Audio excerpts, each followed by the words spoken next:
ไม่ได้ซื้อบ้านสวนผมซื้อที่อ๋อซื้อที่เปล่าใช่ไม่เป็นสวนมาก่อนเลยไม่มี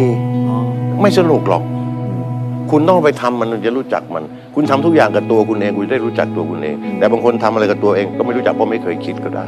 เพราะคุณไม่เคยอยู่กับตัวคุณเอง คุณไม่เคยคิดเลยว่าตัวคุณต้องการอะไรกันทุกวัน เพื่อนผมหลายคน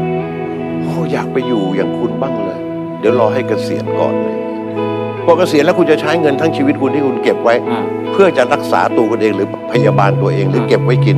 คุณเอาเงินทั้งก้อนไปทุ่มเพื่อจะซื้อสวนสำเร็จที่มันมีทุเรียนเสร็จแล้ว แล้วคุณก็มาอวดว่าคุณมีทุเรียนกินแล้วคุณมีมังคุดกินแล้ว แต่อย่าลืมว่าการมีสวนนั้น มันยิ่งกว่าคุณมีลูกเกิดใหม่ คุณต้องเลี้ยงลูกเกิดใหม่ของคุณจนกระทั่งมันจบปริญญาอะไรก็แล้วแต่ และมันก็ต้องเลี้ยงเขาต่อไป ไม่มีว่าเขาโตมาแล้วเขาออกลูกแล้วไม่ต้องดูแลเขาอีกไม่ใช่